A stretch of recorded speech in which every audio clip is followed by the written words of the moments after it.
해설이 있는 유치원 감사 사례 연수. 교직원 급여.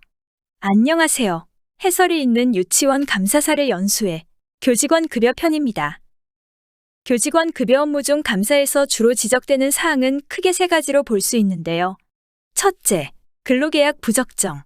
둘째, 퇴직금제도 운영 소홀.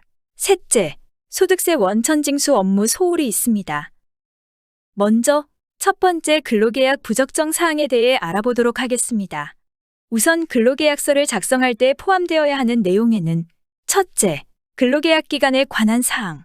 둘째, 소정근로시간 및 휴게에 관한 사항. 셋째, 임금의 구성 항목, 계산 방법 및 지불 방법에 관한 사항. 넷째, 휴일, 휴가에 관한 사항.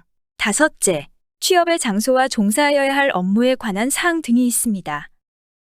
근로계약서 작성을 할 때 포괄임금제는 원칙적으로 금지가 되어 있는데요.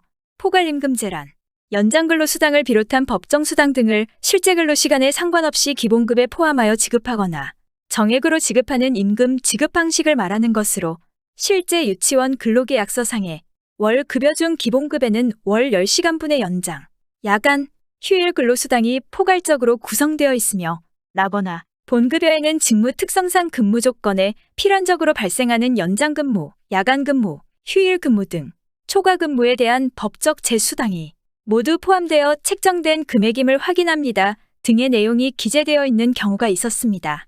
법정수당의 경우는 꼭 기본급과 별도로 계약서에 명시하여 지급되어야 하고 특히 초과근무수당은 초과근무한 시간만큼 계산하여 지급되어야 한다는 점 잊지 마시기 바랍니다. 다음은 퇴직금제도 운영 소홀에 대해 알아보도록 하겠습니다.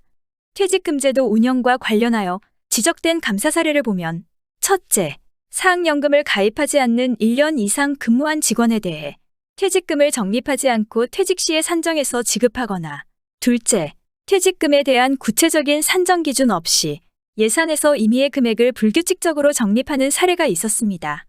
1년 이상 근무하는 직원에 대해서는 퇴직금을 세외통장이나 별도의 퇴직금 통장에 개인별로 적립하여야 하며 퇴직금에 대한 예산은 미리 편성해 놓으셔야 한다는 점 기억해 주세요.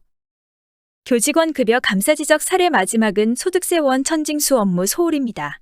감사를 해본 결과 교직원에 대한 근로소득세 원천징수는 유치원에서 대부분 잘해주고 계셨는데요. 다만 사립유치원 교원 기본급 보조금 중 원장, 원감에게 지급되는 기본급 보조 지원비는 과세 대상으로 소득세 원천징수를 하실 때 모두 포함되어야 한다는 것을 많이 놓치고 계셨습니다. 연말 정산하실 때 원장님이나 원감님의 기본급 보조금은 꼭 포함해서 해주시길 바라고요. 또한 방과 후 강사 개인과 계약하여 지급되는 강사비는 사업소득세에 해당하므로 꼭 사업소득 원천징수를 해야 한다는 것도 잊지 말아주세요.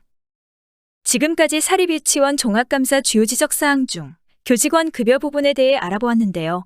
급여 업무 시 유의사항을 다시 한번 살펴보면 첫째, 각종 수당은 계약서에 구체적으로 명시하고 계약서대로 급여를 지급할 것. 둘째, 1년 이상 근무한 주소정근로시간 15시간 이상인 교직원은 반드시 퇴직급여 제도를 설정할 것.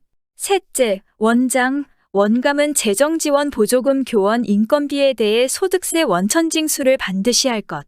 넷째, 개인과 계약한 방과 후 강사 등의 경우는 사업소득 대상자이므로 소득세 원천징수를 할 것입니다. 지금까지 해설이 있는 유치원 감사 사례 연수, 교직원 급여 편이었습니다. 급여 업무 관련 다른 문의 사항이 있으실 경우 댓글에 남겨주시면 저희가 별도로 답변 드리도록 하겠습니다. 감사합니다.